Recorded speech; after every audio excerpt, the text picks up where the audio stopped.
What's going on, people? It's your man, the YB, back once again. So, we got some crazy news for you, man, right now. Leaked regarding his Turki and Dana the Slaphead White's TKO promotions. We've now allegedly got the pay structure, which is a bit leave it. Yeah, this article was put out by Boxing Scene. Here we go. A glimpse into how the new TKO boxing franchise will operate has begun taking shape, according to boxing authorities who have reviewed documents presented to fighters. A managerial arm has been formed to support the circuit, funded by Saudi Arabia's Turki Alalshikh and run by TKO and UFC CEO the Slaphead, for a $10 million annual fee.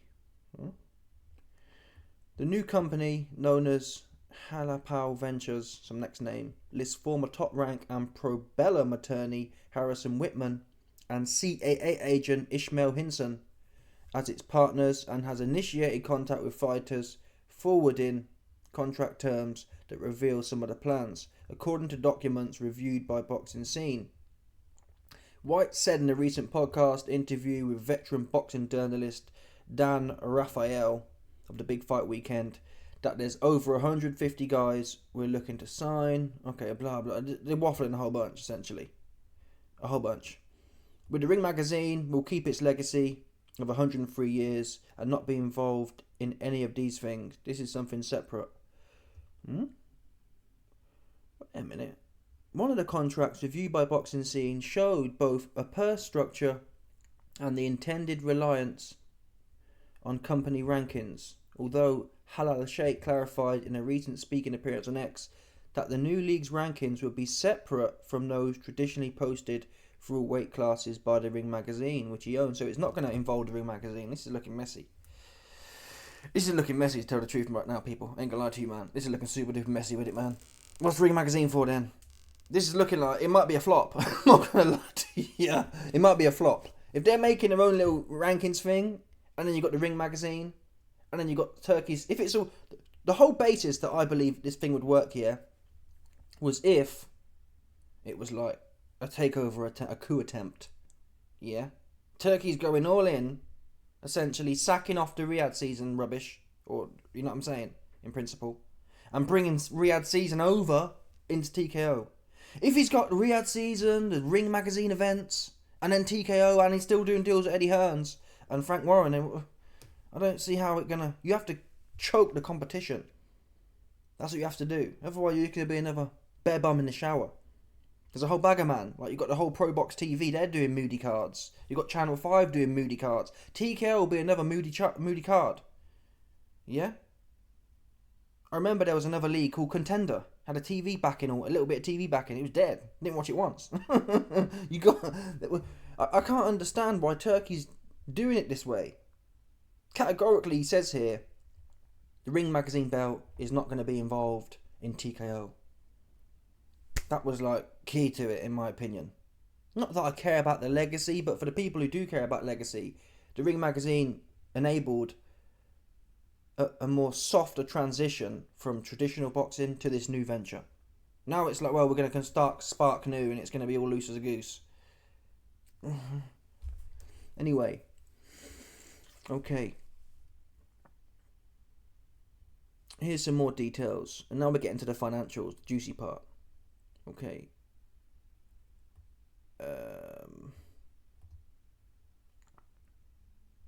In one of the proposed contracts, Halapao Ventures reports that fighters who join the firm will be paid $5,000 within 3 days of their signing.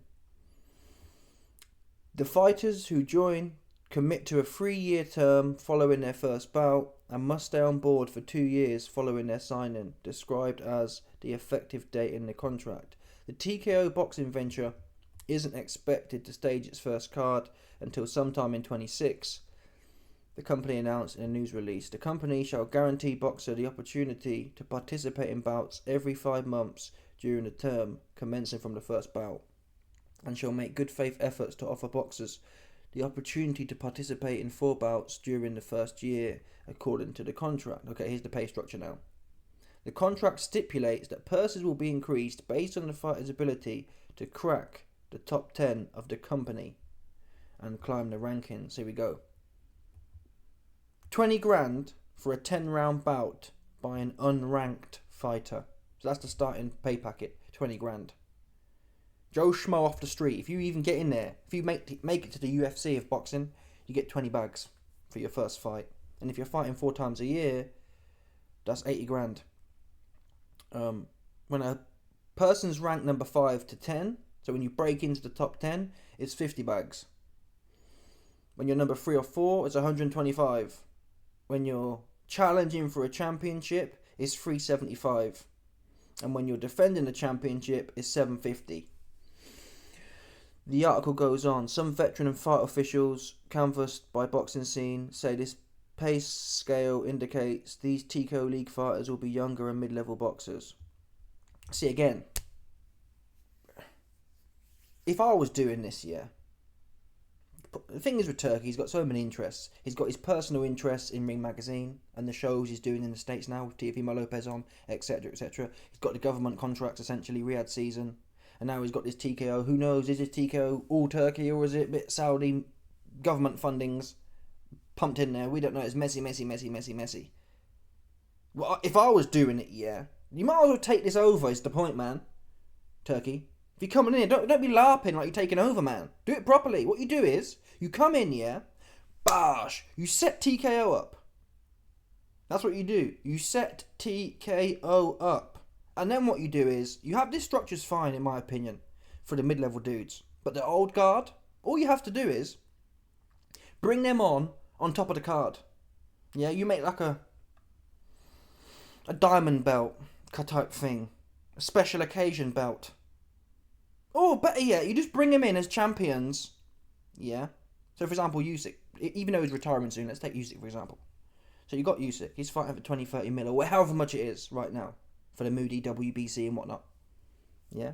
You tell Usyk, hey Usyk, you're fighting for 20 mil. Come here, represent our belt for 40 mil. Which is what Turkey was doing anyway, paying over the odds for stuff. And you're going to fight nothing. Get the attention from them, man, who've got the traditional boxing clout, but put them on your platform. In this current form, the numbers are good. A lot of people say, oh, the numbers are never going to work. It's never going to work. People don't appreciate. Dave Allen was getting punched up by Luis Ortiz for like 10 grand. This is good shmoney. Yeah? Good shmoney. 750, okay, at the top end. Where you're talking about the AJs and the Furies, it's no good. But outside of that, yeah, seriously, for example, I don't know, in New A's, well, that's not a good example, but let's think of a better example. Billy Joe Saunders, for example, when he was champion, he'd have been lucky to crack 750. Right? So outside of the megastars, like Canelo and AJ and Fury and Usyk, outside of them, man, I would not be shocked to hear Jai Pataya's only getting about $1 million for his title defences. Yeah? So, number one, this, by the way, is the fixed amounts. We know in the UFC they get pay-per-view points. So this is the guarantee.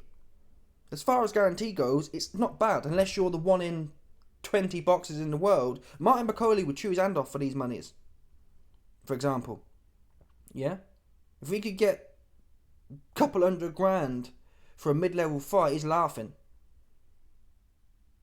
Right? And he's been frozen out, for example. So it's literally only the top 20 fighters, essentially. And to be honest, most of them are losing money. Eddie Hearn was losing money on Canelo. Top Rank losing money on Terence Crawford. Top Rank losing money on Teofimo Lopez. These guys ain't doing no numbers.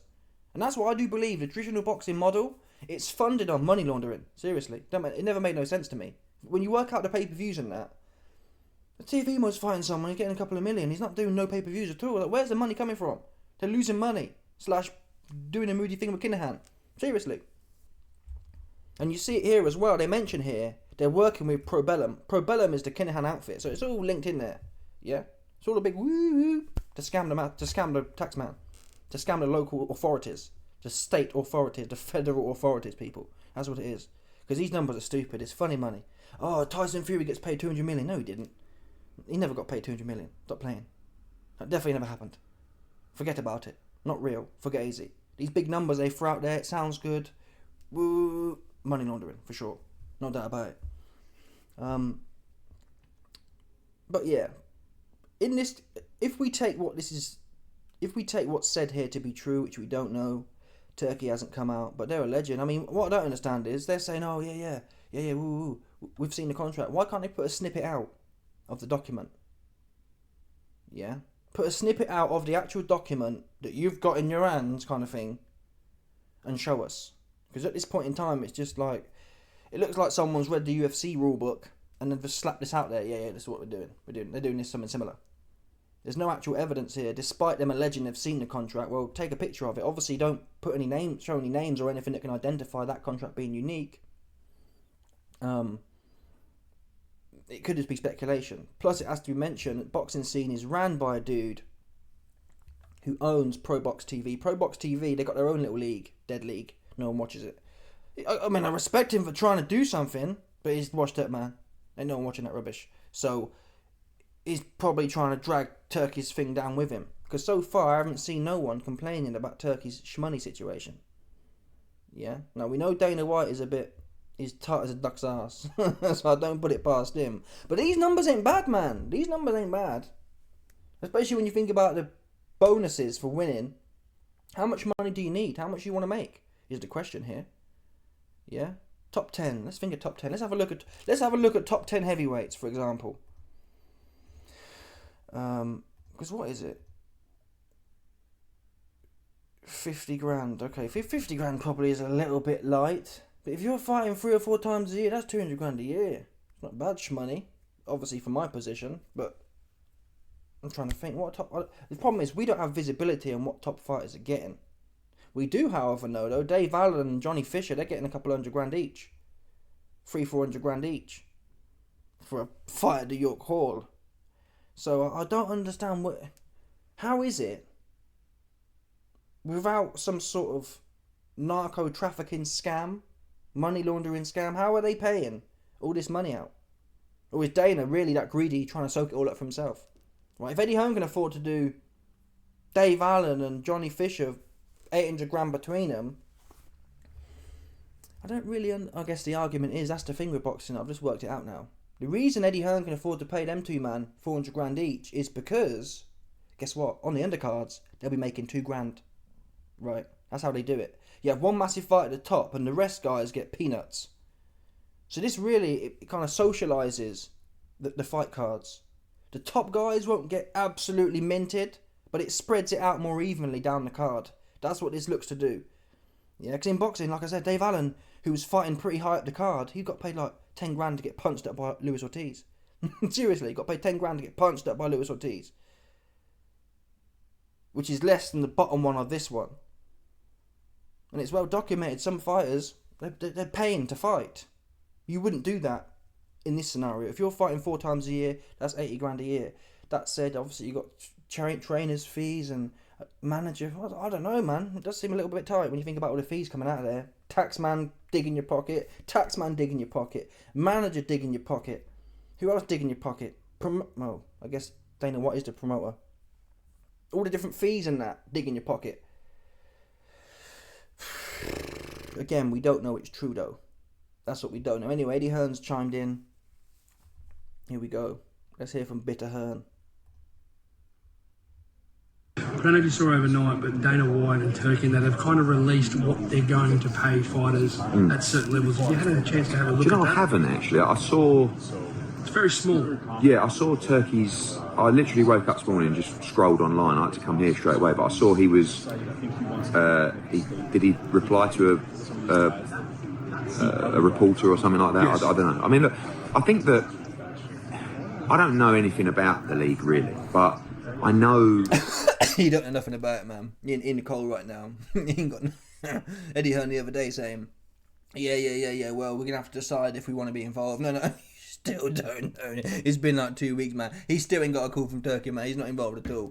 TKO, I know Dana, I know the mindset. And I think the mindset is just to have, an organisation where you have control, where it'd be great opportunities for the fighters, but you need the fighters that will give you the control.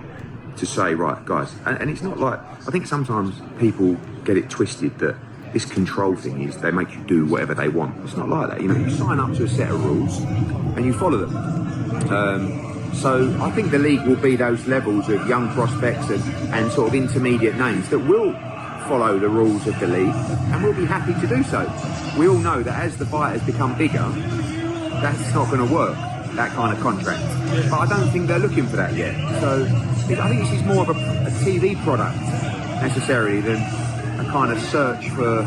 But if they're doing pay-per-view sales, it's documented. That's why I'm not necessarily believing this article here. Because we know in the UFC, if you're John Jones ain't making 750 all in. Oops. Yeah, and Dana White said a few times, there's no NDA in our contract. If fighters want to come out and complain about how much they're making, they're allowed to. Now, I don't know how true or not true that is, but no top fighters actually said, oh, yeah, it's real bad, I'm broke. Yeah? We're talking 10 million at John Jones level. Right? So, they're getting pay-per-view points. So this is misleading here. If you're a Bummington champion, to be quite frank, this is good. Yeah, do you know how many world boxing champions there are who would chew your hand off for 750? Yeah, chew the hand off. To get 750 3-4 times a year, they chew your hand off. Because they ain't making no value like that. That's what they're not doing. There's loads of champions who don't sell no tickets or don't do no pay-per-views. So this socialises the structure. If you can't sell for toffee, you'll be chewing Dana's hand off. Yeah? You will be chewing his hand off, begging to come onto this one here. Or if you're a mid-level challenger, or if you're challenging for a belt, you chew his hand off. 400 grand. Outside of the top. And even then, listen, I'm not against it, man. I think I've been complaining for a while. There's something wrong with these guys. Tyson Fury getting paid. A lot of these weirdos in the comment section. Oh, if it ends up bad for the fighters, I'm going to be mad. People, this structure can't end up bad for the mid to bottom fighters. It can't. It can only end up bad for divas. Tank Davis fighting pure bums and getting paid 30 million. People, if Tank Davis can't earn 30 million to fight bums no more, I'm happy with that. I'll sleep at night with that. Yeah. If Tyson Fury can't get paid 30 million to fight Chisora 10 times, I'm happy with that. Yeah. And if that's what we have to sacrifice potentially, if I had a choice between sacrificing dudes making 30 million to make like 5, but fight the best, I'm making that sacrifice every time. It's I get it. All sport at the top end has got gross. I ain't seen the benefits of it, if that makes sense. I'm not seeing these guys footballers making $2 million a week. I'm not really seeing their performances translate. They actually get lazier, which is what we know already. They don't want to do nothing. They act like divas. Yeah?